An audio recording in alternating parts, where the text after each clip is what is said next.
হাসিনার পররাষ্ট্রনীতি ছিল মূলত গদি টেকানোর হাতিয়ার। গণভবন লক্ষ্য করে বিক্ষুব্ধ জনতা রওনা হওয়ার পর হাসিনার ভারতে পালিয়ে যাওয়াটা মোটেও আশ্চর্যের বিষয় ছিল না। এর কারণ বেশ কয়েক বছর ধরে বাংলাদেশের সরকারের মধ্যে গভীর পতনের লক্ষণ স্পষ্ট হয়েছিল।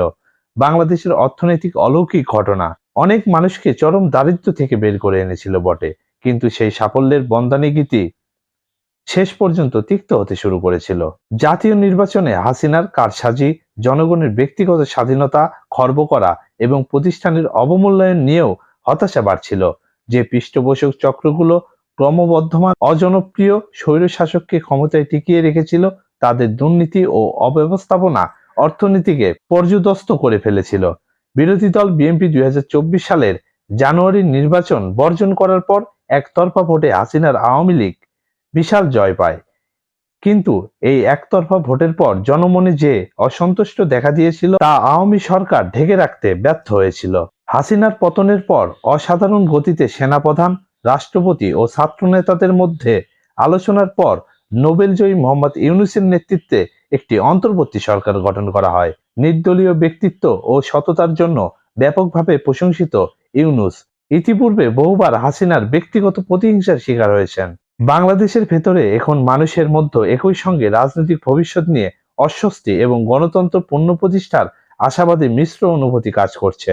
অনেকে আশা করছেন ইউনূস গণতন্ত্র পুনর্গঠনের জন্য রাজনৈতিক সংস্কারে নেতৃত্ব দেবেন। এর মাধ্যমে তিনি অর্থনীতিকে আবার ঠিক পথে ফিরিয়ে আনতে পারবেন এবং অন্য কোনো স্বৈরশাসকের উত্থান রোধ করতে পারবেন। নতুন সরকারের সামনে এটি একটি বিশাল চ্যালেঞ্জ। অভ্যন্তরীণ চ্যালেঞ্জগুলো মোকাবেলার পাশাপাশি ইউনূসকে পররাষ্ট্রনীতির দিকে মনোযোগী হতে হবে। বাংলাদেশকে এখন সবচেয়ে বেশি কূটনৈতিক যোগাযোগ রাখতে হবে যে দেশটির সঙ্গে, সেটি হলো তার প্রতিবেশী ভারত। কারণ বাংলাদেশে সম্প্রতি যে ঘটনা ঘটে গেছে তার ব্যাপারে তারা সম্পূর্ণভাবে অন্ধকারে ছিল।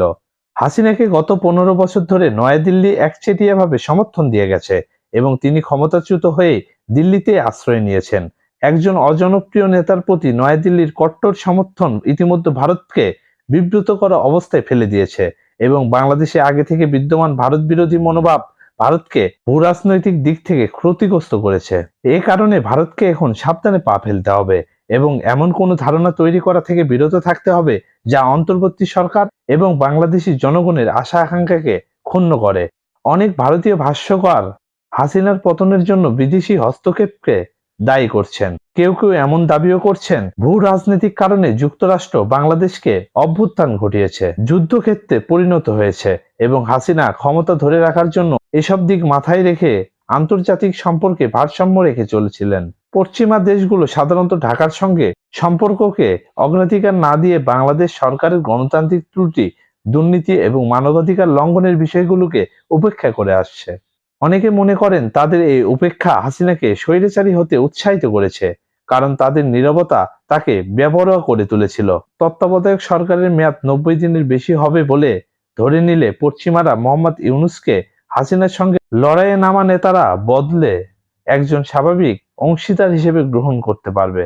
এই ধারণা ইউনূসকে রাজনৈতিক ও অর্থনৈতিক সংস্কার কাজকে নিয়ে সহায়তা করবে এবং দাতাদের পক্ষেও ইউনূসের প্রযুক্তিগত বা আর্থিক সহায়তায় যে কোনো যুক্তিসঙ্গত অনুরোধ প্রত্যাখ্যান করা কঠিন হবে।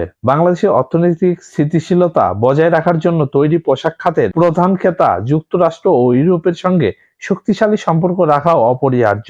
একই সঙ্গে ইউনূস সম্ভবত পশ্চিমের উপর খুব বেশি নির্ভর করা থেকে বিরত থাকার চেষ্টা করা উচিত হবে। ধারণা করি ইউরোপীয় ইউনিয়ন এবং মার্কিন যুক্তরাষ্ট্রের সঙ্গে সম্পর্ক ঠিক রাখার পাশাপাশি ঢাকা তার নিজস্ব অঞ্চলেও সম্পর্ক গড়ে তুলবে।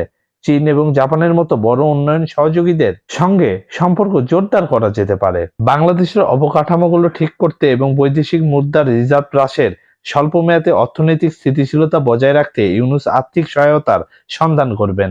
ভারতের উপর হাসিনার ক্রমবর্ধমান নির্ভরশীলতা চীনকে হতাশ করেছিল, বিশেষ করে মংলা বন্দরের ব্যবস্থাপনা এবং তিস্তা প্রকল্পের মতো কিছু বড় প্রকল্পে চীনা কোম্পানিকে হটিয়ে ভারতের কোম্পানিগুলোর কাজ পাওয়া চীনের মধ্যে হতাশা তৈরি করেছিল। গত জুলাই মাসে শেখ হাসিনা বেইজিং সফরে যাওয়ার পর সেখানে চীন সরকার তাদের অসন্তোষ স্পষ্ট করেছিল। হাসিনার প্রত্যাশা ছিল চীন কয়েক বিলিয়ন ডলারের অর্থনৈতিক সহায়তা দেবে, কিন্তু চীন তাতে অস্বীকৃতি জানায়, যা হাসিনাকে সফর সংক্ষিপ্ত করে দেশে আসতে পরিচিত করে। অবশ্য এখানকার ভূরাজনীতি বিবেচনায় নিলে ভারত বাংলাদেশের গুরুত্বপূর্ণ অংশীদার হিসেবেই থাকবে। নয়াদিল্লির নতুন বাস্তবতাকে মাথায় নিলে ঢাকার সঙ্গে দ্বিপক্ষীয় সম্পর্ককে সঠিক রাস্তায় ফিরিয়ে আনতে না পারার কোনো কারণ নেই। ভারতে আওয়ামী লীগের বাইরে অন্তর্বর্তী সরকার এবং রাজনীতির মাঠে নতুনভাবে শক্তি নিয়ে ফেরা বিএনপি সহ অন্যান্য রাজনৈতিক শক্তির সঙ্গে সক্রিয়ভাবে জড়িত হওয়ার মাধ্যমে এই প্রক্রিয়াটিকে ত্বরান্বিত করতে পারে। ভারত বাংলাদেশের বিরোধী দলকে তার স্বার্থের বিরোধী শক্তি হিসেবে দেখে আসলেও বিএনপি সম্ভবত বৃহত্তর সম্পৃক্ততার জন্য উদার থাকবে। 2024 সালের জানুয়ারির নির্বাচনের আগে বিএনপি নয়াদিল্লিকে বোঝানোর চেষ্টা করেছিল যে তারা ভারতের জন্য কোনো হুমকি নয়। অন্তর্বর্তী সরকারের বাইরে বিএনপির সঙ্গে কাজের সম্পর্ক স্থাপন করা ভারতকে আরো ভালো অবস্থানে আনবে। বাংলাদেশের অন্তর্বর্তী সরকারের অন্যতম প্রধান বৈদেশিক নীতির চ্যালেঞ্জ হবে মিয়ানমার। সেখানে সশস্ত্র গোষ্ঠী আরাকান আর্মি বাংলাদেশের সীমান্ত সংলগ্ন রাখাইন রাজ্যের এলাকাগুলো দখল করছে। রাখাইন থেকে উচ্ছেদ হওয়া প্রায় 10 লাখ রোহিঙ্গা বাংলাদেশের শরণার্থী ক্যাম্পে আশ্রয় দিয়েছে। গত 3 বছরে মিয়ানমারের পরিবর্তনকে মাথায় রেখে বাংলাদেশকে জরুরিভাবে মিয়ানমার বিষয়ে নিজস্ব নীতি তৈরি করতে হবে। এটি করতে পারলে রোহিঙ্গাদের আরেকটি বড় আগমন দেখা যেতে পারে। পররাষ্ট্র মন্ত্রণালয়ের দায়িত্বপ্রাপ্ত অন্তর্বর্তী সরকারের সদস্য তৌহিদ হোসেন সম্প্রতি আরাকান হাসিনার অধীনে বাংলাদেশের পররাষ্ট্রনীতি ছিল প্রধানত তার শাসন ক্ষমতায় টিকিয়ে রাখার একটি হাতিয়ার। কিন্তু ইউনূসের অন্তর্বর্তীকালীন সরকারের কাছে এখন সুযোগ রয়েছে বাংলাদেশের স্বার্থের জন্য নীতি পুনর্নির্ধারণ ও অগ্রসর করার সেই সুযোগ তাদের কাজে লাগাতে হবে। তো এই ছিল আজকের ভিডিওটিতে। ভিডিওটি ভালো লাগলে লাইক দিবেন, সেই সাথে সাবস্ক্রাইব করে নিন পরবর্তী ভিডিওর নোটিফিকেশন পাওয়ার জন্য। ধন্যবাদ।